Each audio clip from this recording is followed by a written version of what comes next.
आप सबको मेरा नमस्कार।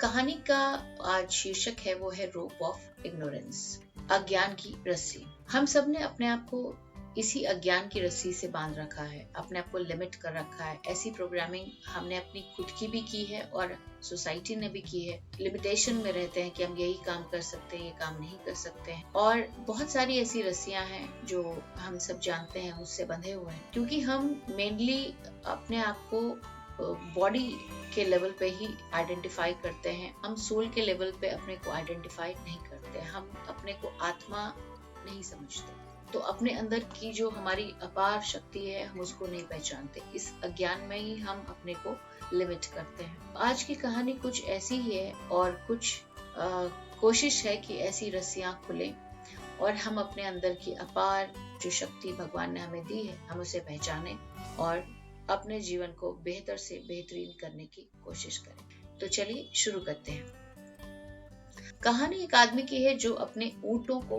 बाजार में बेचने के लिए ले जा रहा होता है। जाते जाते रात हो जाती है और वो डिसाइड करता है कि पास में जो गेस्ट हाउस है उसमें थोड़ा आराम किया जाए। तो वो जाता है वहां और उसके बाद वो अपने ऊंटों को क्या करता है, वहीं पे बांध देता है। लेकिन ऊंट बांधते बांधते क्या होता है, रस्सी कम पड़ जाती है। तो एक ऊंट जो है उसको बहुत बैठाने की कोशिश करता है, लेकिन वो नहीं बैठता, वो चलता ही रहता है। वो बड़ा परेशान होता है। तो वो जाता है गेस्ट हाउस के ओनर के पास, उनसे कहता है कि भाई हमारी रस्सी कम पड़ गई, अगर आपके पास हो तो आप दे दीजिए।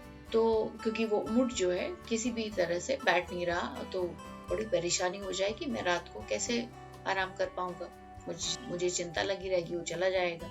तो जो ओनर होता है वो थोड़ा समझदार होता है, उम्र दराज होता है, तो वो जो है बाहर आता है और वो ऊंट को पूरा वैसे ही ड्रामा करता है जैसे कि रस्सी बांधी जाती है, क्योंकि रस्सी उसके पास भी नहीं होती है। तो वो पूरा वैसे ही जैसे रस्सी बांधते समय सारा कार्यक्रम करते हैं वो करता है। अब ऊंट जो है वो बैठ जाता है, समझ जाता है कि मुझे बांध दिया गया है।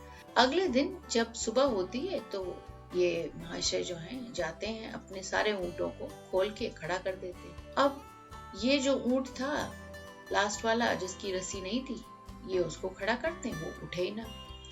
तो ये बड़े गुस्सा होते हैं, क्योंकि इनको लगता है कि उसी ने कुछ ना कुछ, गेस्ट हाउस वाले ने कुछ तंत्र मंत्र कर दिया, मेरा ऊंट जो है मेरे काबू में नहीं। तो वो जाते हैं, उसको शिकायत करते हैं कि तुमने क्या किया मेरे ऊंट के साथ। तो वो कहता है परेशान मत हो, चलो मेरे साथ। फिर वो आता है और जैसे ऊंट को उसने रस्सी बांधी होती है, वैसे ही वो ऊंट की रस्सी को खोलता है। मतलब वही सारी चीजें, वही ड्रामा, जैसे रस्सी खोलते समय जो प्रोसेस होता है वो करता है। तो ऊंट भाई साहब खड़े हो जाते हैं।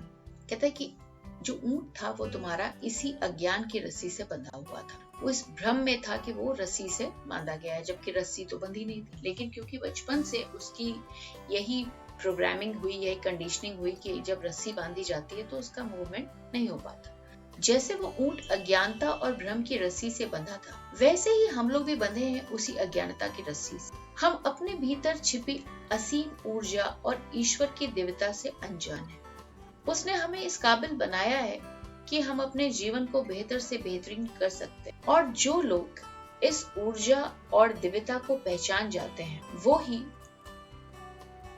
सुमित और भावना कहलाते हैं। आप लोगों को पता होगा कि इन्होंने टोक्यो में जो पैरालंपिक्स हो रहे हैं, उसमें भावना पटेल ने टेबल टेनिस में सिल्वर और सुमित ने गोल्ड जीता है। और ना सिर्फ गोल्ड जीता है, बल्कि वर्ल्ड रिकॉर्ड बनाया है जेवलिन थ्रो में। इन दोनों ने अपनी शारीरिक विकलांगता को दिव्यांगता में परिवर्तित करके हमारे सामने एक उदाहरण प्रस्तुत किया।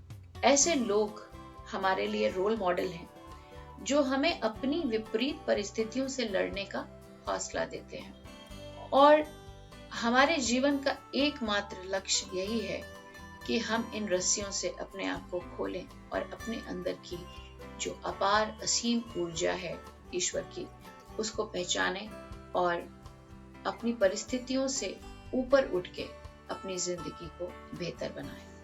तो आशा करती हूँ आपको ये कहानी पसंद आएगी और आप भी अपनी जो आपने अपने आप को लिमिट कर रखा है, रस्सियों से बांध, उन रस्सियों को खोलेंगे और अपनी परिस्थिति से ऊपर उठकर अपनी जिंदगी को जीने की कोशिश करेंगे और उसे बेहतर से बेहतरीन बनाएंगे। तो इसी के साथ बहुत बहुत धन्यवाद।